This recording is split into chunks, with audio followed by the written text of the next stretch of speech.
that makes the country. Hallelujah. Praise God. And that led us to look at the law in Mount Sinai, which is from who? Moses. And we also compared it with the law, the royal law from who? Jerusalem, from Christ Jesus. Okay? But today, we're going to look at the effect of the old law in the royal law. The effect. But people do not understand this because why? In the new law, there is no more prophet. But many people are engaging that they are prophetic today. It's a lie.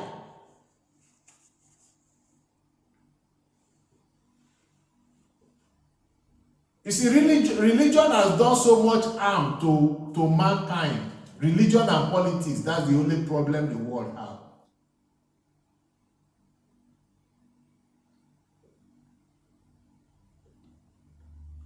There's no prophet this time. Because the last prophet was who? John.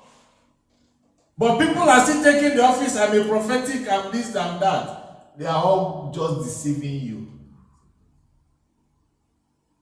Now, if you help me, let's take it in sequence because we're really actually going to talk about that place in the New Testament. Help me, let's look at Acts chapter 7, verse 38. And we're going to take brief there. So we're going to look at the consequence or the effect of the old law of Moses in this royal law that we are. There is reason why the Old Testament was just for us to know, because the Old Testament talks about the coming of who? Of Christ. But now Christ have come to us. We are supposed to look at the Old Testament as a reference, but not from teaching. Hallelujah. Help me here, please.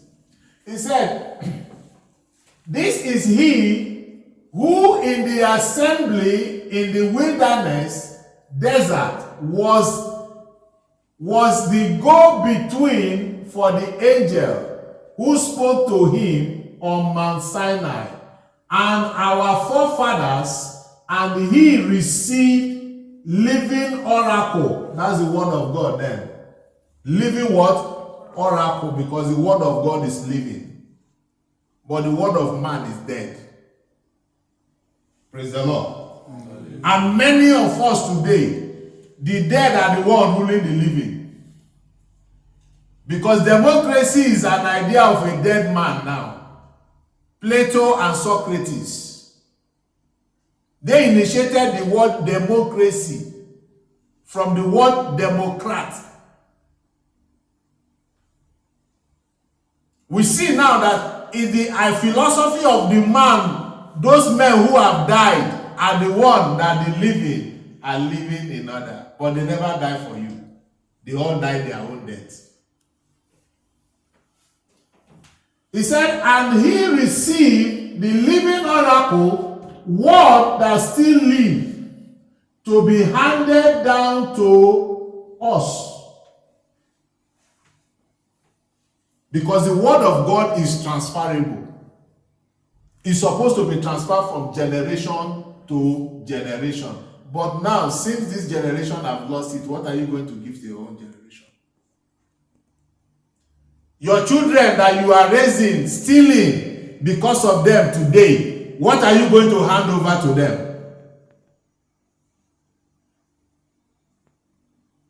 You only transfer, what's it called? The empire you have built, that you call your own church, you make your own son the senior pastor. And he will continue to walk in error because you, the father, walk in error. And your child can never, he will continue in that error. So that's one of the key problems we have today. Please, let's go a little bit further. If you can help me in NLT, I think it's more simpler for people to, all right? And yet, our forefather, he said, wow, 39. And yet, our forefathers determined not to be subject to him, refusing to listen to or obey him, but trusting him aside, they rejected him, and in their hearts yearned for and turned back to Egypt. You see it? And that's the same way many of us today. We go to a place called church, but our heart is not there. The body is there, but our heart has gone back to where? Egypt. Our heart is full of physical things because Egypt illustrates about physical things. That is why we are not experiencing the Holy Spirit in the gathering of the people. And now they think it's by manifestation, by pushing people. La ba ba ba is a lie, sir. It doesn't work. We are not experiencing that effective relationship with our Maker because we have turned the place that is supposed to be the church of Jesus Christ to church of man, and is full of entertainment. They are only entertaining you. We think we worship God, but we worship God in the flesh. But the Bible says that God is what? Spirit. And those that must worship him in what? In spirit and in truth. The Old Testament, they never worship God in spirit and in truth. That is why the law of the Old Testament have to be abolished. And Jesus came and fulfilled it. He said, I did not come to do what? To abolish the law, but I came to fulfill the law. Because the only way you can fulfill the law is when you are living with the Holy Spirit. You have the seal, the Holy Spirit. Without the Holy Spirit, you cannot obey the law of God. It's very simple, crystal clear, but we don't want in this very dispensation. But do you know that the irony of it is that we are in the dispensation of the Holy Spirit? But we are still not conscious about it, but we are more conscious about our flesh, our physical desire, and not conscious about the Holy Spirit. And we are in the last day, the day of the Holy Spirit. Hallelujah. He said, but our ancestors refused to listen to Moses. Because why? Moses was the law. It was not the law of God, but it was referred to law of Moses. They rejected who? Him. And wanted to do what? Return to Egypt. Go on, please. Hallelujah.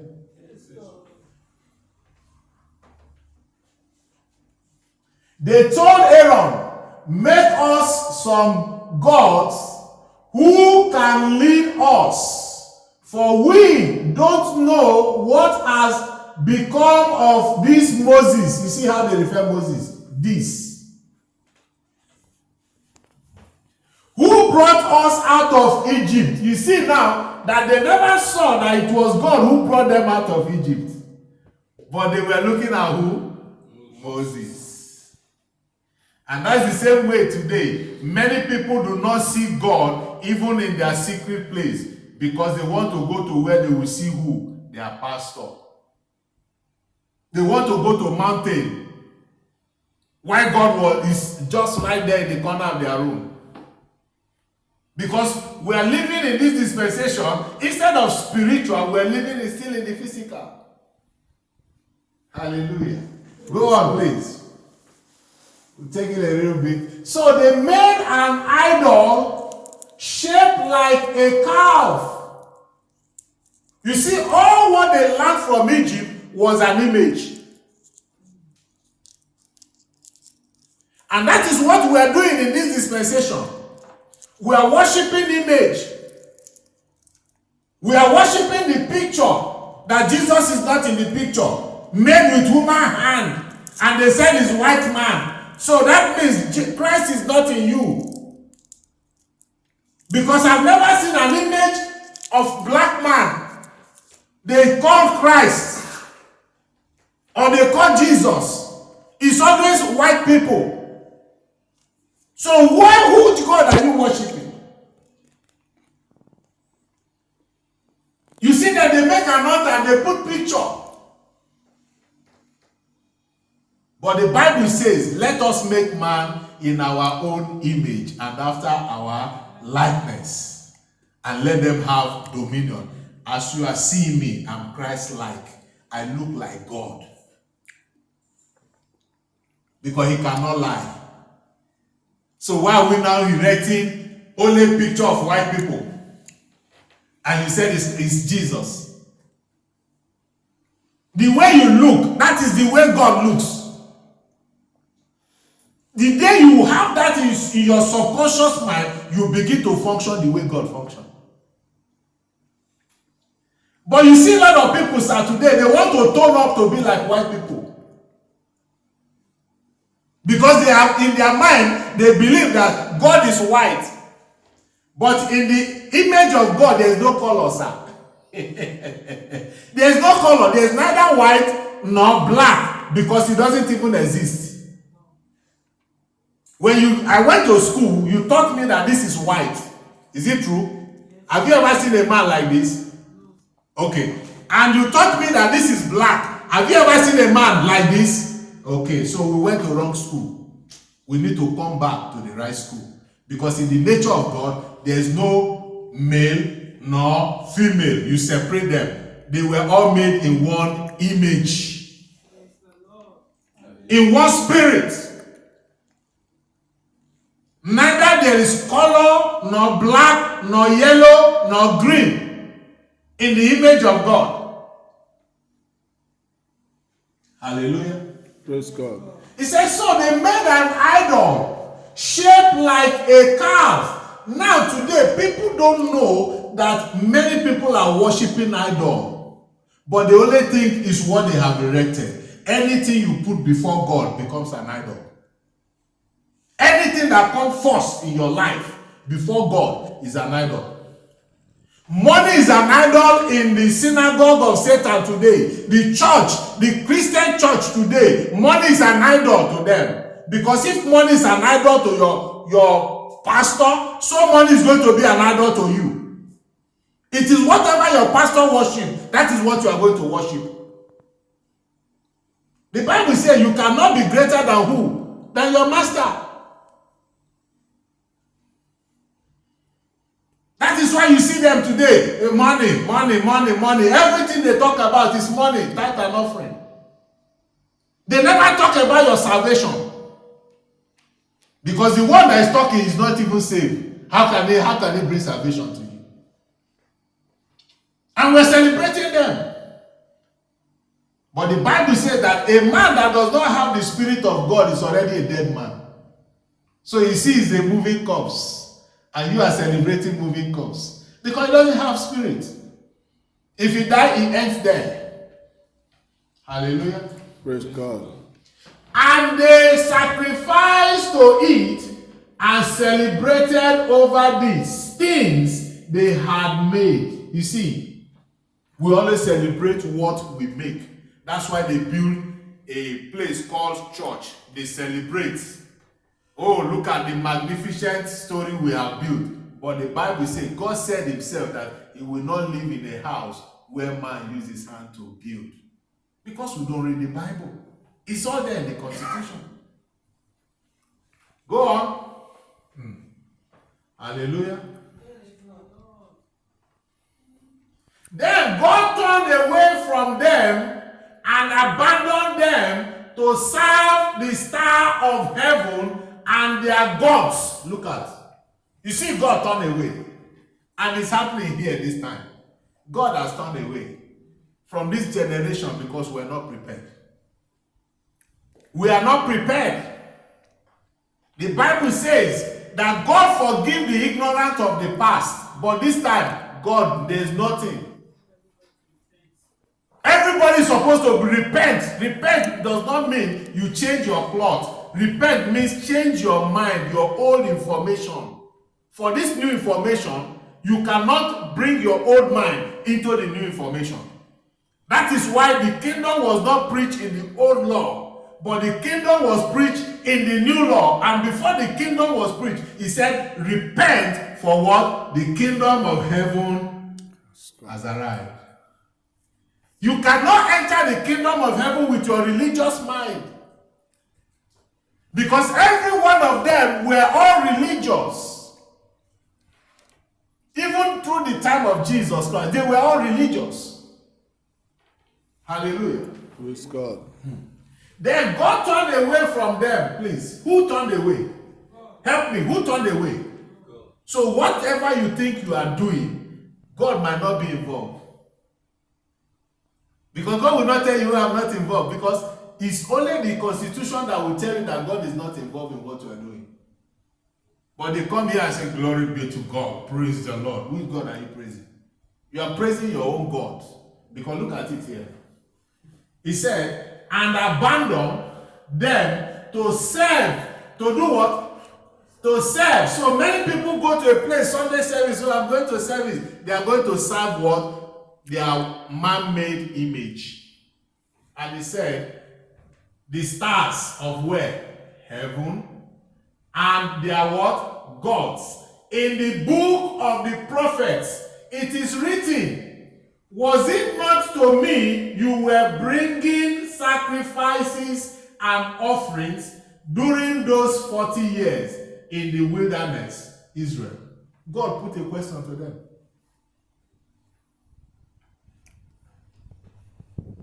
We think we're sacrificing to God. Some people will say, I give money to build church for God. Which money? You only build empire for the pastor.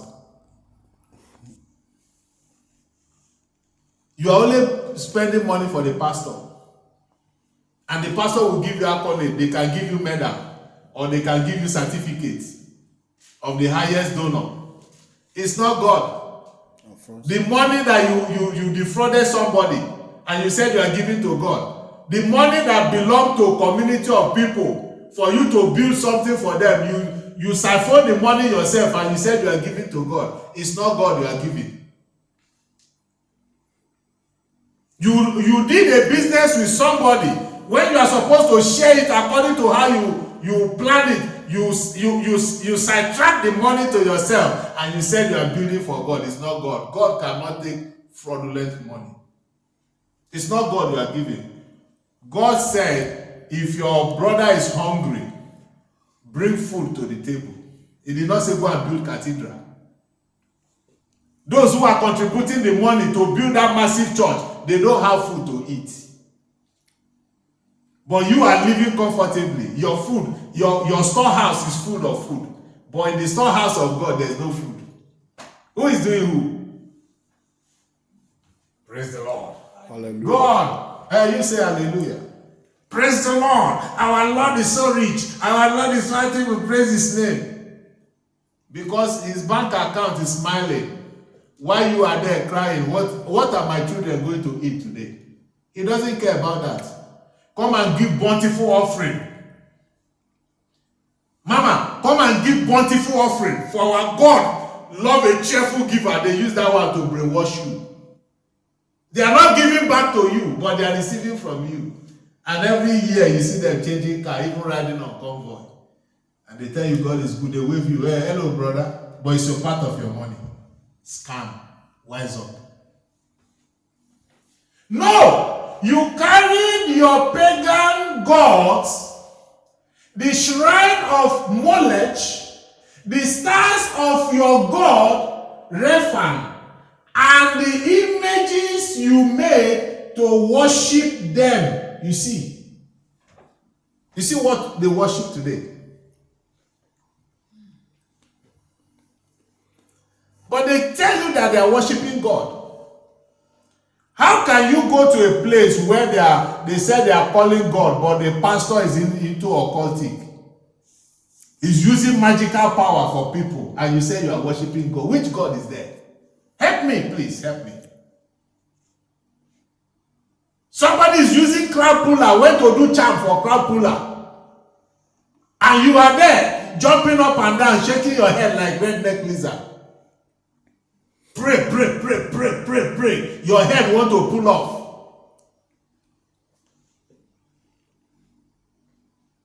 Look at the word.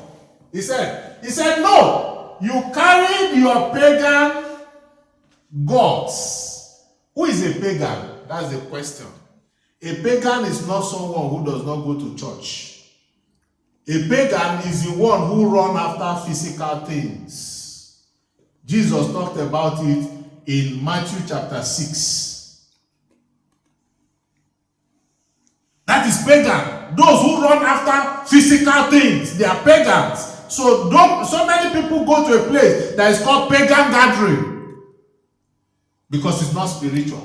It's not the church of Jesus Christ. The church of Jesus Christ is a spiritual church where you go and grow and learn spiritually.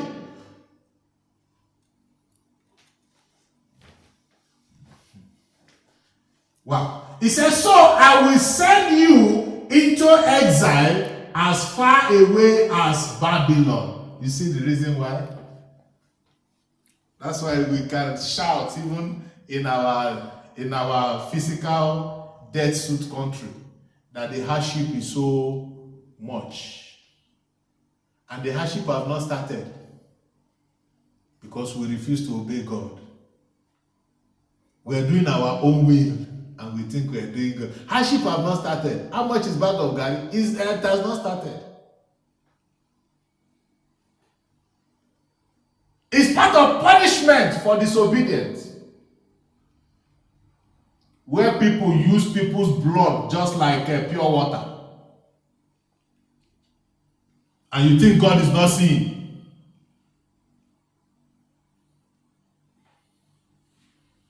Go on, 44.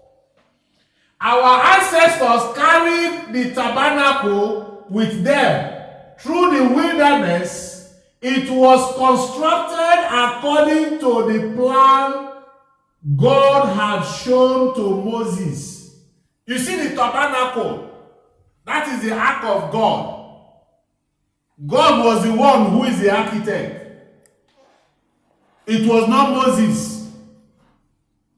God gave him the specific measurement, how he's going to do it. And Moses did it by what? Obedience.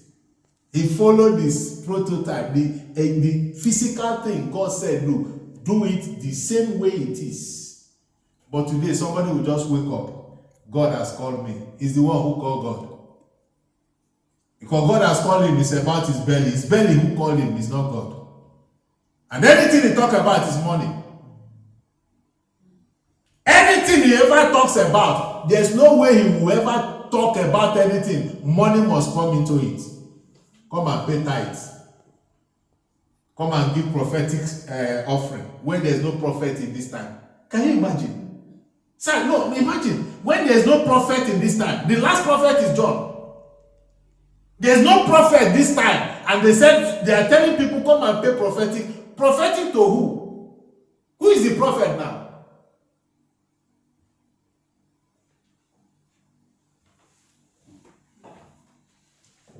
Thank God we study the Bible and the Holy Spirit gives us insight. And that is why we cannot walk in error. Because we follow his teaching. Hallelujah. Praise 45. God.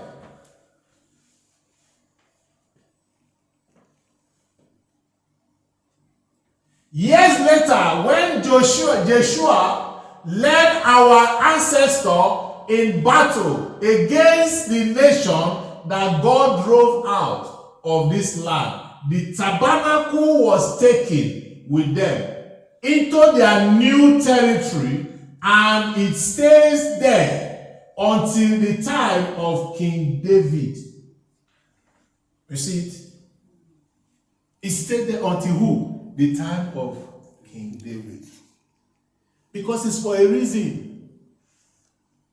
It's for a reason. God made man as a king, but man lost the kingship. God cannot restore that kingship to man because God have to take that